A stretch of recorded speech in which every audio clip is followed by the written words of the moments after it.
Hi everyone.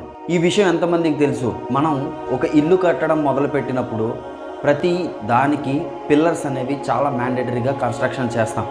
అలాగే మన శరీరానికి సంబంధించి కూడా కొన్ని పిల్లర్స్ ఉన్నాయి. ఈ పిల్లర్స్లో ఏదో ఒకటి కరెక్ట్గా లేకపోతే మనం చాలా ఇబ్బందుల్లోకి వెళ్ళాల్సిన అవసరం ఉంటుంది. అయితే ఈ పిల్లర్స్ గురించి మనం పూర్తిగా తెలుసుకుందాం. మొదటి పిల్లర్ వచ్చేసి వాటర్. చాలామందికి ఈ విషయం తెలీదు. మన శరీరం అంతా కూడాను 60 నుండి 70% వరకు నీళ్ళతోనే కూడుకొని ఉంటుంది. రెండో పిల్లర్ వచ్చేసి బ్రేక్ఫాస్ట్. మీరు తీసుకునే ఆహారం ఉదయం తీసుకునే ఆహారం మీద ఎక్కువగా ప్రభావితం చూపిస్తుంది.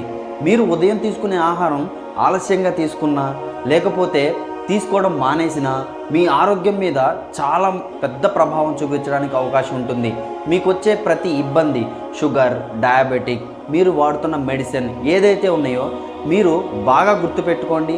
మీరు పోషకాహారం ఉదయం తీసుకోకున్నా లేకపోతే మీరు తీసుకున్న ఆహారంలో పోషకాలు లేకపోయినా మీరు సమయానికి తీసుకోకపోయినా ఈ బ్రేక్ఫాస్ట్ అనేది కరెక్ట్గా లేకపోతే మీరు చాలా హెల్త్ ఇష్యూస్లోకి వెళ్ళాల్సిన అవసరం ఉంటుంది. మూడో పిల్లర్ వచ్చేసి ఫిజికల్ యాక్టివిటీ అంటే ఎక్సర్సైజ్.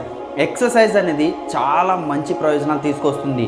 హార్మోన్స్ని బ్యాలెన్స్ చేయడం, వెయిట్ లాస్లో సహకరించడం, అలాగే మీరు రోజు దినచర్యలో యాక్టివ్గా ఉండడానికి ఫిజికల్ యాక్టివిటీ చాలా బాగా సపోర్ట్ చేస్తుంది. నాలుగో పిల్లర్ వచ్చేసి పాజిటివ్ మైండ్ సెట్.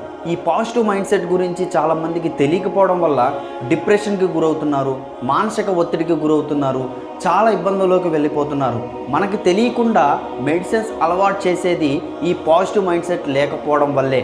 ఎక్కువగా నెగిటివ్ మైండ్ సెట్ మీద ఎక్కువగా ఆధారపడటం వల్ల చాలామంది హెల్త్ ఇష్యూస్లోకి వెళ్ళిపోతున్నారు. చివరిగా ఐదో పిల్లర్ వచ్చేసి స్లీప్. దీని గురించి ఆల్రెడీ నేను వీడియో చేయడం జరిగింది.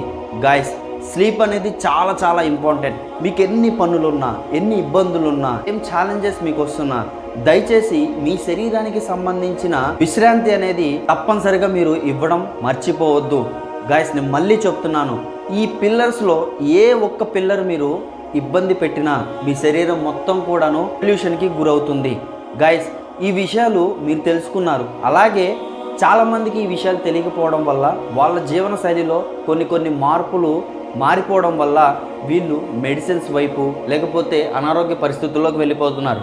ఇప్పుడే మీ ఫ్రెండ్ సర్కిల్లో కానీ మీ కుటుంబ సభ్యుల్లో కానీ మీకు తెలిసిన వాళ్ళందరికీ కూడా షేర్ చేయడం మాత్రం మర్చిపోవద్దు. Thank you so much. జై హింద్.